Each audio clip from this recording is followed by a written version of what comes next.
राधे राधे, जय श्री कृष्ण। दोस्तों, कैसा हो कि जब आपको ये लगे कि जो आपके जीवन में सबसे प्यारा व्यक्ति है, आपने उसी की जान ले ली हो।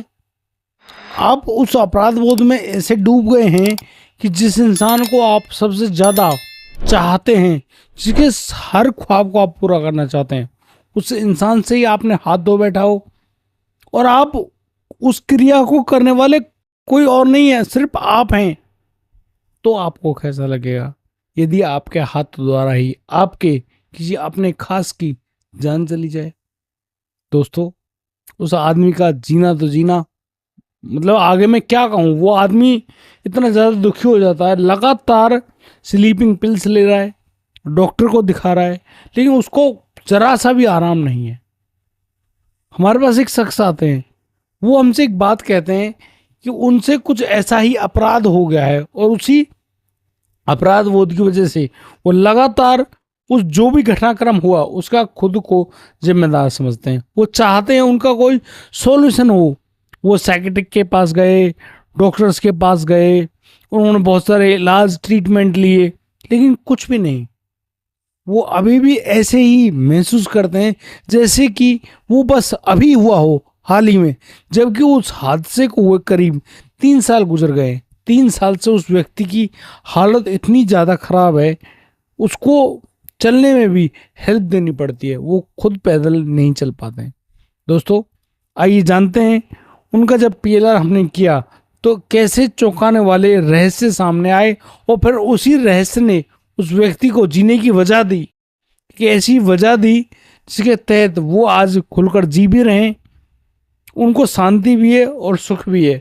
और उन्होंने उस शख्स का वो अंतिम जो समय था वो भी देखा कि कैसे उन्होंने उस शख्स को परेशान किया, दुखी किया, उनकी जान ले ली, लेकिन वही शख्स आज उनको दुख देने के लिए आया है। दोस्तों, कहीं मत जाइए, बड़े प्यार से पूरी कहानी को सुनिए, समझिए, शायद आप इससे बहुत अच्छी सीख भी ले। दोस्तों, हमारे पास जो ये शख्स आए हैं उनका मैं नाम, काल्पनिक नाम रखूंगा अशोक, क्योंकि प्राइवेसी बहुत ज़रूरी है रखना। अशोक कुमार जी दिल्ली से हमारे पास आए और उन्होंने जो बातें बताई वो वाकई में हृदय को विचलित कर देने वाली थी। आप भी थोड़ा धैर्य से सुनिएगा। दरअसल होता ये है कि आज से 3 साल पहले 2023 में वो अशोक कुमार, जो कि अपना बिजनेस चलाते हैं, वो एक रोज सुबह सुबह अपनी गाड़ी को अपने जो घर है घर से निकाल रहे थे, गाड़ी को बैक अवस्था में निकाल रहे थे। अचानक उनको बहुत तेज चीखने की आवाज आई और वो तो सोच रहे थे कि शायद नीचे कोई होगा नहीं, लेकिन उनको मालूम नहीं था कि वो क्या कर चुके हैं। जैसे वो गाड़ी को रोक के निकले, उन्होंने देखा कि गाड़ी का पिछला पहिया उनकी खुद की बेटी के ऊपर चढ़ा हुआ है और वो दर्द के मारे बुरी तरह से करा रही हैं। आनंद फानन में वो भूल गए, हाथ से चाबी छूट गई कि गाड़ी को आगे करूं या पीछे करूं, क्या करूं। वो खुद जोर से चिल्लाए, तभी वहां पर और भी जो लोग आए, उन्होंने हेल्प करी उनकी, लेकिन तब तक वो छोटी सी बच्ची की जान जा चुकी थी। बच्ची आज अशोक कुमार के हाथों में। बच्ची इतनी बुरी तरह से घायल अवस्था में है, उसके नाक से मुंह से ब्लड तो निकला ही है। अशोक कुमार बस दहल गए अंदर से, अपने माथे को वहीं खम्भे में मारने लगे, कोसने लगे खुद को, कभी कुछ कर, मतलब कि मानसिक स्थिति इतनी ज्यादा खराब हो गई कि उन्होंने खुद को, उस बच्ची की जो जान गई है उसके अपराध बोध में खुद को महिमा मंडित कर दिया, यानी कि खुद के सर ले लिया कि मैंने ही उस बच्ची को, जो कि उनके प्राणों से प्यारी थी, जिसको वो बेइंतहा मोहब्बत करते थे, वो बच्ची जो मात्र 4 साल की थी। अब भाई किसी के साथ भी ऐसा हो तो उन पर क्या बीतेगी। क्योंकि मेरी इस वीडियो को देखने वाले आप सब लोग, कोई ना कोई ऑब्वियसली किसी बच्चे का पिता होगा, माँ होगी, भाई होगा, बहन होगी। जब अपनों को खोते हैं तो कितना दर्द महसूस होता है। ये बड़ी गजब की बात थी और इसी बात के गम में अशोक कुमार जी ऐसे डूबे। खैर, काम धंधा थोड़ा बहुत चल रहा है उनका, उनके भाइयों ने उनका सपोर्ट दिया है, लेकिन अशोक कुमार जी बहुत ज़्यादा ऐसी साइकिक कंडीशन में फंस गए कि वो हर लम्हा सिर्फ एक चीज सोचते हैं कि उन्होंने अपने बच्ची की जान ली है। क्या कोई माता पिता ऐसा कर सकता है? ये बात कहीं ना कहीं उनको आंतरिक रूप से विचलित कर रही थी। अब ये हुआ क्यों, कैसे हुआ, बात तो बहुत बड़ी है, लेकिन सामान्यता यही था कि वो अपने आप को उस जो कुछ भी अपराध हुआ उसका दोषी मानते हैं और खुद को सजा दे रहे हैं। लगभग ऐसी सजा कि वो खाना ही नहीं खाते हैं, महीनों महीनों गुजर जाते हैं, शरीर इतना ज़्यादा कमज़ोर हो गया है बस लगता है अस्थि पंजर हो। वास्तविक व्यक्ति तो है ही नहीं। उनको जानकारी मिली, वो हमारे पास आए एज पर आवर कंसल्टेंट्स। तो अब वो हमारे पास आए, उनकी स्थिति बड़ी दयनीय थी। और ये अशोक कुमार जी की उम्र कुछ ज़्यादा नहीं है, 35-36 साल मुश्किल से, लेकिन उनके चेहरे को, उनके हाव भाव को देखें तो लगे कोई 56-57 साल का व्यक्ति। बैठे, उनसे पूछा तो वो कुछ नहीं बता पाए। वो कह रहे नहीं बस कट रही है, बस दे रहे हैं धक्का, क्या हो रहा है कुछ नहीं। लेकिन उन्होंने अपनी उस छोटी सी बेटी संजना का नाम लिया कि उसके साथ उन्होंने बहुत बुरा किया, ऐसा नहीं करना चाहिए था। उन्होंने क्या किया था पूरी बात हमको बता दी। वो पीएलआर करवाना चाहता, उनके साथ उनकी पत्नी भी आई, दोबारा वो मां नहीं बन पाई। अब उनका जब पीएलआर के लिए रिक्लाइनर पर लेटाया गया, आराम से लेट गए, लेटने पर उनसे जब उनको सम्मोहन की गहरी निद्रा में उतारा गया तो अशोक कुमार जी खुद को देखते हैं कि वो एक राजसी जैसे कि मुकुट है और हाथ में तलवार है और घोड़े पर सवार है और बहुत ही बुरी तरह की उनकी हंसी है। वो ऐसे हंसते आ रहे हैं और मार कट मची हुई है। उनको पूछा ये समय कब का आप देख पा रहे हैं, तो उन्होंने बताया कि ये समय लगभग 1619 के आसपास का समय है। तो आप कहाँ पर हैं?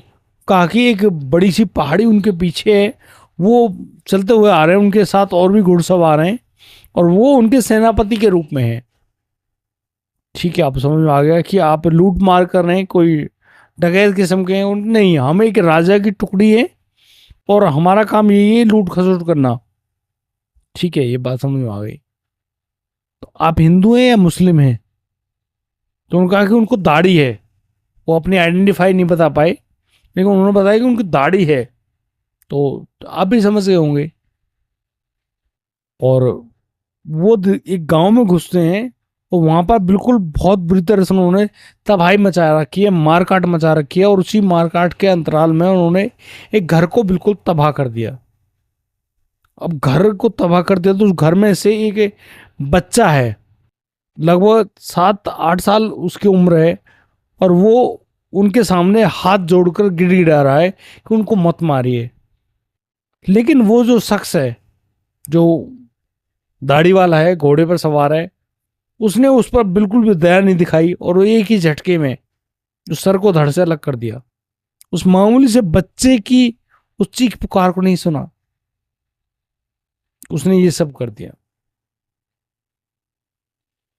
हमने अशोक कुमार जी से कहा कि आप इस बच्चे की आंखों में झांक कर देखिए कि ये कौन है, कौन शख्स है ये, शायद आप इनको पहचानते हो। तो इन्होंने बड़े ही शांत भाव से कहा ये कोई और नहीं, उनकी बेटी संजना है। संजना? वो पूर्वजन्म में बेटा थी किसी की, अब वो बेटी बनकर आई तुम्हारी, और बस एक्सीडेंटली, तुमने जानबूझकर नहीं, एज पर एक्सीडेंट वो सब हुआ, आपने उनको खो दिया। और आज जो जिस पीड़ा में आप जूझ रहे हो, जल रहे हो, तड़प रहे हो, उसकी मुख्य वजह कोई और थोड़ी है, आप ही तो हैं। तो उन्होंने कहा कि हाँ ऑब्वियसली, मैंने जब उनके साथ बुरा किया है तो बुरा परिणाम तो मैं ही भुगतूंगा, कोई और थोड़ी नहीं। अब ये पता है कौन बोल रहा है? अशोक कुमार जी। उनको रियलाइज हो रहा है कि भाई हमने तो जब किसी के साथ बुरा किया है तो बुरा तो हमारे साथ होगा ही, और ये शख्स कोई और थोड़ी है, वही तो है। अब वो बच्चा जिसकी जानबूझ के आपने जान ली, वही बच्चा आपको दंड देने के लिए इस जन्म में आपकी बेटी के रूप में आया, और उसने इतना प्यार जीता, आपके दिल में जगह बनाई, आप उसको बेइंतहा मोहब्बत करते हैं, आप वो आपकी जान है, और फिर बाई एक्सीडेंट वो आपसे दूर चली जाती है, तो आपका दिल टूटता है, आपको तड़प होती है, और आप उनके गम में पिछले 3 साल से बहुत ज्यादा भुगत रहे हैं। तो वो अशोक कुमार जी उस सम्मोहन की निद्रा में ही गिड़गिड़ाने लगे, हाथ जोड़कर माफी मांगने लगे, कहने लगे कि बेटा मुझे माफ कर दो, मैंने गलती कर दी। तो अब गलती वो मांगे किससे, यहाँ पर थोड़ा सा और प्रयास किया गया। वो जो बच्ची संजना है, संजना की रूह का आह्वान किया गया। अशोक कुमार जी को अभी सम्मोहन से नहीं निकाला है, उनकी जो आत्मा है उसका आह्वान किया गया। आत्मा जो कि लगातार उनको कष्ट देने के लिए बिल्कुल उनके साथ ही मंडरा रही थी, वो आई, संजना से पूछा, संजना आप क्या इनको माफ कर पाओगी, क्योंकि इनको भी काफी लंबा समय हो गया है कि इसी कष्ट में, तुम्हारी चाहत में दिन रात जी भी रहे, दिन रात मर भी रहे, क्या इनको आप माफ करोगी। तो अंजना की जो रूह है, जो संजना की रूह है, उसने कहा कि हाँ मेरी कोई इनसे दुश्मनी थोड़ी है, लेकिन इन्होंने जब हमारे ऊपर दया नहीं करी तो हम इन पर दया क्यों करें। बात तो जायज है, लेकिन पता नहीं क्यों संजना को उन पर रहम आया, और उन्होंने बड़े प्यार से कहा कि कोई बात नहीं, जब ये दिल से माफी मांग रहे हैं तो मैं इनको माफ कर दूंगी। हमने भी उनसे हाथ जोड़कर मिन्नत करी कि भाई अब जो भी हैं पवित्र आत्मा है, अब जो आपने कष्ट देना था दे लिया, अब कृपया इनको माफ कर दीजिए, क्योंकि ये खुद दिल से आपसे माफी मांग रहे हैं। और यकीन मानिए कि जो संजना की रूह है उसने अपने पिता को, यानी कि उस शख्स को, अशोक कुमार जी को माफ कर दिया, और फिर वो रोशनी की तरफ चली गई। रोशनी के बारे में आप सोच रहे होंगे, रोशनी कौन सी रोशनी, तो ये है रोशनी मुक्ति का साधन, यानी कि वो अब उस कर्म बंधन से मुक्त हो गई, क्योंकि उस कर्म बंधन में सिर्फ आप ही नहीं जुड़े हैं, उस कर्म बंधन में वो इंसान भी जुड़ा है जिसके साथ ये गलत हुआ है या फिर उसने बुरा किया है, तो वो भी तो आजाद होना चाहता है, लेकिन आप उनको आजाद करते ही नहीं हो। तो फिर वो, पहले तो वो आपके साथ जुड़ा, लेकिन बाद में वो जब अपना रूप अलग कर लेता है, फिर आपको कष्ट फील होता है, बहुत सारा दुख महसूस होता है। तो मैं तो यही बात कहूंगा कि भाई आप, कोई भी शख्स इस तरह की परेशानी से जूझ रहा हो, उनका सोल्यूशन हमारे पास है, समय निकालिए, हमारे पास आइए, और जैसी भी आपकी हृदय की वेदना हो उसको कहिए, सुनिए, समझिए, और हो सके तो उन रूह को, उन शख्स को अपने हृदय से माफ कीजिए, या फिर उनसे माफी मांगिए।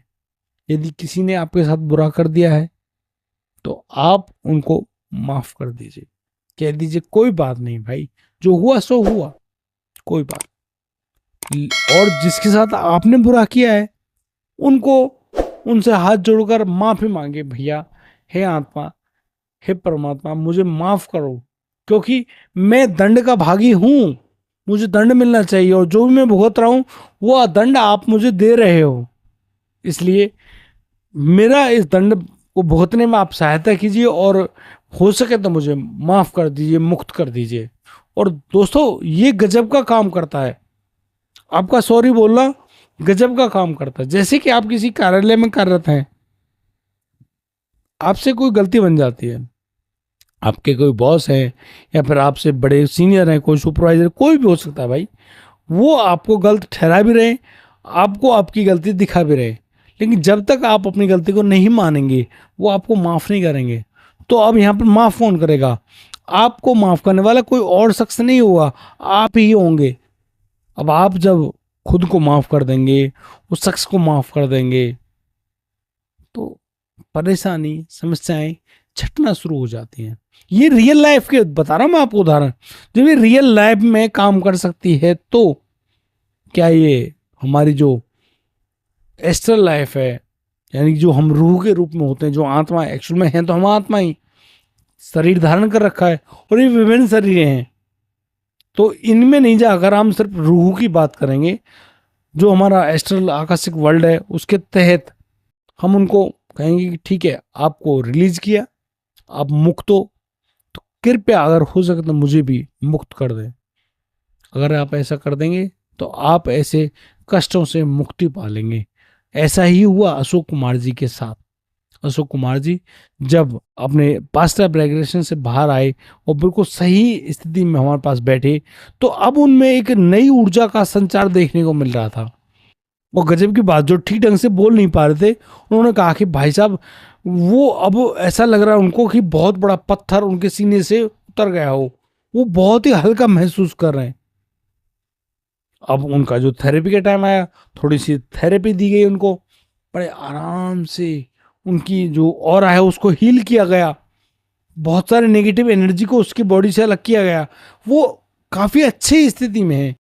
और लगभग ये आज की बात नहीं है, 1-1.5 महीने पहले की बात है। 45-46 दिन हो गए उनको। और उनसे अब कभी बातचीत होती फोन पे तो वो कहते हैं कि उन्होंने अपना करीब 12 किलो वेट गेन कर लिया है और वो खुद से अब फ्रेश होने भी जा सकते हैं, खा भी सकते हैं, चल फिर भी सकते हैं। तो यानी कि काफ़ी हद तक उन्होंने खुद को स्टेबल कर लिया है।